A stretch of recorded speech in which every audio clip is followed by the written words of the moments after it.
पुण्यातील एका चोरीची घटना संपूर्ण देशात व्हायरल। पुण्यातील एका घरात चोर घुसले चोरी करण्यासाठी। त्यांनी अशी पद्धत वापरली की जी देशाच्या इतिहासात कधीच कोणत्या चोरानं वापरली नव्हती। या चोरीचा प्रकार पाहून संपूर्ण देशाची झोप उडाली आहे। चोरीची एक अशी विचित्र पद्धत जी आतापर्यंत सगळ्यासाठी नवीन आहे, ज्यामुळे संपूर्ण देशात भीतीचं वातावरण पसरलंय। लोक आता घरातून बाहेर पडायला घाबरू लागले आहेत। लोक कामावर जाताना विचार करतायत की चोरीची ही पद्धत जर आपल्या घरावर वापरली तर आपलं काही शिल्लक राहणार नाही। खरं तर चोरी झाली, कुणाच्याही लक्षात आलं नाही। तपास झाला 2 महिन्यानंतर, तेव्हा उघडकीस आली ही सगळ्यात विशेष आणि अनोखी चोरीची पद्धत। मग नेमकं ही चोरी कशा पद्धतीनं झाली की ज्यामुळे संपूर्ण देशात खळबळ उडाली? लोक घरातून निघायला का घाबरू लागले? चोरीची अनोखी पद्धत नेमकं कशी होती की जी इतिहासात पहिल्यांदा घडली? काही लोक तर कौतुक करू लागलेत। अशा पद्धतीची माहिती समोर येत आहे। ही घटना इतकी व्हायरल का झाली? पुण्यामध्ये आता लोक घरात बाहेर पडायला का घाबरू लागले? चला जाणून घेऊया संपूर्ण सविस्तर रिपोर्ट। पुण्यातील चोरीची एक घटना जी ऐकून तुम्हाला आश्चर्याचा धक्का बसल्याशिवाय राहणार नाही, पण त्यानंतर तुम्हाला 100% भीती वाटेल। एक अशी चोरीची घटना जी देशाच्या इतिहासात पहिल्यांदा घडली, ज्यामुळे संपूर्ण देशात ही चोरी चर्चेचा विषय बनली। आता ही चोरी झाली राहुलच्या घरी। राहुल मराठवाड्यातील एका छोट्याशा गावातून पुण्यात आला होता 5 वर्षापूर्वी। आता 5 वर्षापूर्वीचं तुम्ही का सांगता असा तुमचा प्रश्न आला असेल, पण लक्षात घ्या, चोरी आज झाली पण या चोरीचं कनेक्शन 5 वर्षापूर्वीचं सापडले। राहुल खूप हुशार आणि मनमिळाऊ। त्याला एकाच कंपनीत चांगली नोकरी होती। काही वर्षापूर्वी त्याचं लग्न झालं होतं। त्याची पत्नीही नोकरी करत होती। पण आजपासून 5 वर्षापूर्वी जेव्हा या घटनेला खरी सुरुवात झाली होती, राहुल जेव्हा पुण्यातील एका मध्यमवर्गीय वस्तीत राहायचा, आज तो एका उच्चभ्रू सोसायटीत मोठं घर त्याने घेतलं होतं। त्या घरातून चोरी झालेली आहे, पण त्याची सुरुवात तो पुण्याला जेव्हा पहिल्या दिवशी आला होता तिथून झाली होती। मराठवाड्यातून नुकताच आलेला राहुल हा पुण्यामध्ये आला होता। त्यावेळेस त्याचं लग्न झालेलं नव्हतं, नोकरी छोटीशीच लागली होती। आता खरं तर आज जेव्हा चोरी झाली तेव्हा त्याच्याकडे प्रचंड पैसे, पत्नी, त्याचा गडगंज पगार, घरामध्ये वस्तू, ही चोरी आज झाली पण त्याचं कनेक्शन 5 वर्षापूर्वी सापडलं। जेव्हा तो पहिल्यांदा पुण्यात आला होता, तो ज्या घरात राहत होता त्या एरियामध्ये त्याचं कनेक्शन सापडलं। आता पुण्याला तो आला तर तो चांगल्या उच्चभ्रू सोसायटीत राहत नव्हता। एक मिडल क्लास सोसायटीमध्ये सुरुवातीला तो राहू लागला। आसपास थोडीशी झोपडपट्टी होती, थोडे सर्वसामान्यांची घरं होती, चाळी होत्या। तिथे गणपती उत्सव आणि इतर कार्यक्रम सुरू राहायचे, मोठे मोठे कार्यक्रम व्हायचे। त्यात राहुल हिरिरीने भाग घ्यायचा। त्या वस्तीतले लोक वेगळ्या सामाजिक स्तरातले होते, पण राहुल त्यांच्याशी खूप लवकर मिसळला। त्याला कळलंच नाही की त्याचं मनमिळाऊ वागणं, सोशल मीडियाची त्याला आवड किती महागात पडणार होती। 5 वर्षानंतर त्याच्यासोबत अशी घटना घडणार होती की त्याचं नाव अख्ख्या देशात व्हायरल होणार होतं। अख्खं पुणे त्याच्या घटनेमुळे घाबरणार होतं। 5 वर्षापूर्वी त्याला माहिती नव्हतं, एका गणपती उत्सवामध्ये तो सामील झाला आणि तिथलंच कनेक्शन 5 वर्षानंतर म्हणजे आज साधारणपणे या चोरीच्या बाबतीत घडलं। आता त्यावेळेस त्याच्या भागात काय व्हायचं? 5 वर्षापूर्वी व्हॉट्सअप ग्रुप होते, ते त्यांनी जॉईन करून घेतले होते। अर्थात तिथे तो एकमेव शिकलेला व्यक्ती, तो चांगला जॉब करत होता, त्याचं लग्न झालेलं नव्हतं। तिथे त्याने सगळ्या मित्रांना फेसबुकवर फॉलो केलं होतं। ज्याची रिक्वेस्ट आली तो ती लगेच स्वीकारायचा। 2 वर्षापूर्वी त्याला एका मोठ्या मल्टीनॅशनल कंपनी जॉब लागला, त्यामुळे पुण्यात त्याचा पगार वाढला आणि तिथून त्या चाळीतून तो हल्ला।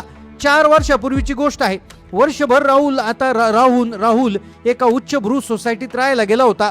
तो मुळातच मनमिळाऊ। त्याच्या फेसबुकवर अजूनही त्याचे जुने मित्र, त्याच्या जुन्या गल्लीतले, चाळीतले याच्यासोबत संपर्क। तो नेहमी त्यांच्या मेसेजला रिप्लाय द्यायचा। घरातला कुठलाही कार्यक्रम असला की फोटो टाकायचा, ते त्याला लाईक करायचे, कमेंट करायचे, चॅटिंग करायचे, तोही त्याच्याशी चॅटिंग करायचा। राहुलला हे सगळं चांगलं वाटत होतं, पण त्याला माहिती नव्हतं की त्याच्यासोबत असं काही घडणार आहे की ज्याचं कनेक्शन 5 वर्षापूर्वीच्या त्या गणेश उत्सवामधल्या कार्यक्रमाशी निघणार होतं। राहुलला आता पगार चांगला झाला होता, व्यवस्थित सगळं चालू होतं। साधारणपणे या घटनेच्या 1 महिनाभर आधी त्याच्या मनात एक क्रांतिकारी योजना आली। त्याला वाटलं आता आपण थोडासा विचार करूया। 5 वर्षापूर्वी तो पुण्याला राहायला आला होता, त्याची नोकरी आता चांगली होती, पण लग्न झालं होतं, पत्नीलाही चांगला पगार मिळाला होता।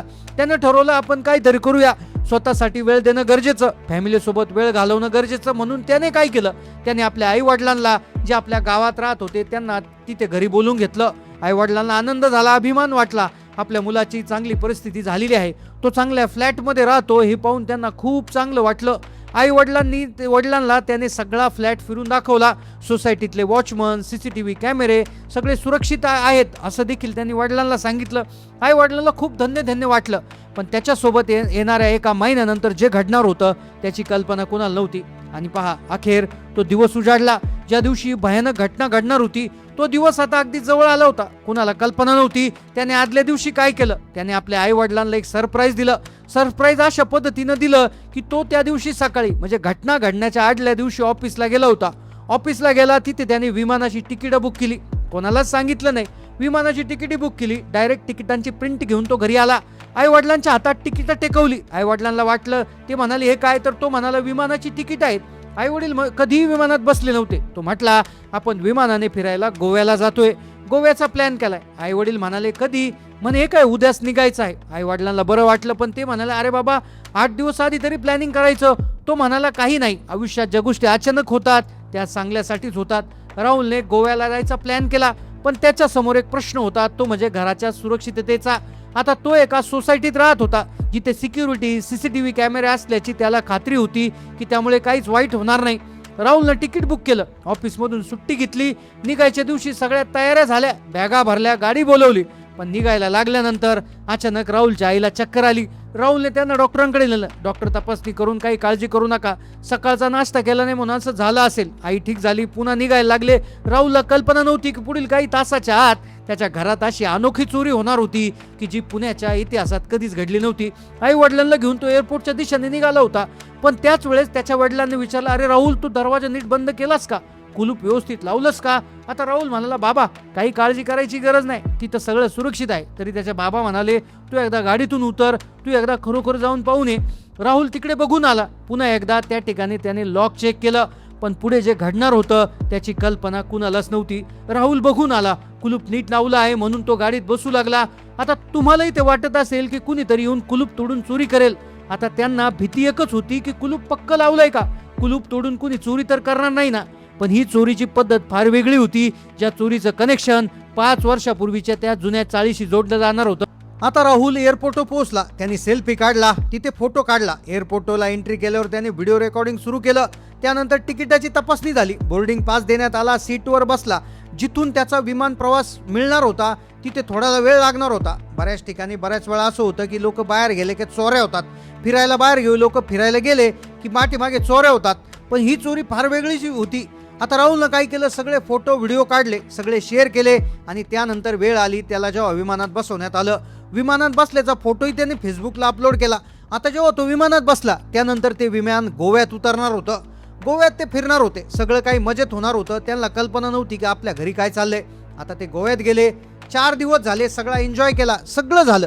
त्यांनी पुन्हा परत विमान पकडलं, विमानाने परत आले. त्यानंतर विमानतळाहून त्यांनी घरापर्यंत जाण्यासाठी एक कॅब बुक केली. कॅबने घरापर्यंत आले, बिल्डिंग खाली उतरले तेव्हा जो सिक्युरिटी होता त्याने देखील राहुलकडे विचित्र नजरेनं पाहायला सुरुवात केली.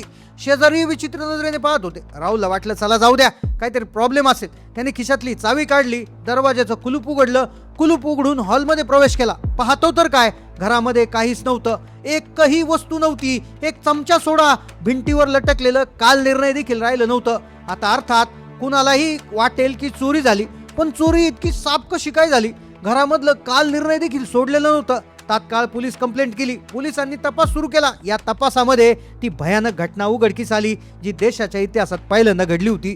ती अनोखी चोरीची पद्धत पाहून राहुल सहित संपूर्ण देशाला हादरा बसला. पोलिसांनी सोसायटीचे CCTV फुटेज चेक केले. CCTV फुटेज चेक केल्यानंतर असं लक्षात आलं की राहुल तिथून निघाल्यानंतर 2 तासांनी म्हणजे ज्यावेळी तो विमानात बसला होता अगदी त्या क्षणी सोसायटीच्या दारात एक पिकअप गाडी आली. एक अशी गाडी जिच्यावर कंपनीचा लोगो होता. ती गाडी सामान ट्रान्सफर करण्यासाठी वापरली जाते, म्हणजे जसं एखाद्या घराचं शिफ्टिंगसाठी वापरली जाते अशी गाडी. त्या गाडीत एक सूटबूट घातलेला व्यक्ती होता, त्याच्यासोबत 2 मजूर होते. ते तिथे गेटवर एंट्री करतात आणि म्हणतात आम्हाला सामान शिफ्ट करायचं. त्यानंतर ते जातात. त्यांच्याकडे एक चावी देखील असते, चावीने घर उघडतात. थोडासा आवाज होतो, त्यावेळेस शेजारचा व्यक्ती येतो, त्यांना विचारतो काय आहे. त्यावेळेस ते म्हणतात राहुल साहेबांनी आम्हाला सांगितलंय की आम्ही 4 दिवस गोव्याला बाहेर चाललोय. शेजाऱ्यांनी देखील चौकशी केली, तुम्हाला कसं समजलं ते बाहेर गेले म्हणून. तर त्यांनी दाखवलं, ते म्हणाले गोव्याला चाललेत, आम्हाला त्या कंपनीत बुकिंग करून दिलेलं आहे. त्यांनी आम्हाला सांगितलंय की सामान सगळं तुमच्या गाडीत भरा, शिफ्टिंग करा आणि पेस्ट कंट्रोल करून घ्या. आता शेजाऱ्याला भरोसा बसला. त्यांनी थेट कुठे जाणार, कधी जाणार, किती दिवसाचं प्लॅनिंग हे देखील अगदी जसं आहे तसंच सांगितलं होतं, म्हणून शेजाऱ्यांना शंका आली नाही. तब्बल 2.5-3 तास सगळं व्यवस्थित पॅकिंग केलं, सामान गाडीत भरलं. सामान भरत असताना CCTV फुटेजमध्ये सगळं आलं होतं. गाडी निघून गेली आणि पुढची हद्द म्हणजे मोकळ्या घराचा फोटो देखील राहुलच्या फेसबुकला त्यांनी टाकला आणि त्यात खाली म्हणाले हॅप्पी जर्नी. आता राहुलला थोडं आठवायला लागलं होतं. राहुलला त्याची चूक लक्षात यायला लागली होती. त्याच्या लक्षात आलं, त्याने तिकीट बुक करण्याच्या 4 दिवस आधी तिकीट बुक केल्यानंतर ते तिकीट फेसबुकवर अपलोड केलं. तिथे सगळ्यांना सांगितलं होतं मी गोव्याला जाणार. त्यानंतर विमानात बसलो हेही पोस्ट केलं. फिरता फिरता गोव्यातले फोटो फेसबुकवर तो टाकत होता. फेसबुकवर दिलेल्या माहितीवरून चोरांनी प्लॅनिंग केलं. एवढंच नाही तर चोरी केल्यानंतर मोकळ्या घराचा फोटो देखील पाठवला. 5 वर्षापूर्वी तो ज्या मित्रांसोबत राहिला होता त्यापैकीच हा कोणीतरी असावा असं निष्पन्न झालं. आणि सगळ्यात धक्कादायक गोष्ट म्हणजे त्या चोरांची हिंमत किती मानावी की रिकाम्या घराचा फोटो राहुलच्या फेसबुक पोस्टवर त्यांनी कमेंट म्हणून टाकला आणि लिहिलं तुमचा प्रवास सुखकर हो. ही चोरीची अनोखी पद्धत पाहून सगळेजण हैराण झाले. ही गोष्ट आपल्याला एकच शिकून जाते, सोशल मीडियावर आपण काय पोस्ट करतो, कुठे जातो, काय करतो, या गोष्टी किती महत्त्वाच्या आहेत. आपण त्या पोस्ट करतो म्हणजे आपण स्वतःहून आपली माहिती लोकांना देतोय आणि चोरांना स्वतःहून आमंत्रण देतोय. त्यामुळे कोणत्याही सोशल मीडियावर कुठलेही स्टेटस, रील किंवा पोस्ट, व्हिडिओ टाकत असताना 10 वेळा विचार करायला पाहिजे. एक वेळ तिथून जाऊन आल्यावर पोस्ट करायला पाहिजे. अर्थात ते पोस्ट नाही केलं तर कधीही चांगलं, कारण की तुम्ही टाकलेली माहिती तुमच्या सुरक्षेला धोका निर्माण करेल की काय याची काळजी आपण घेतली पाहिजे. आता या घटनेतून तुम्ही नेमकं काय बोध घेतला कमेंटमध्ये नक्की कळवा. चॅनलला नवीन असाल तर सबस्क्राईब करा. धन्यवाद.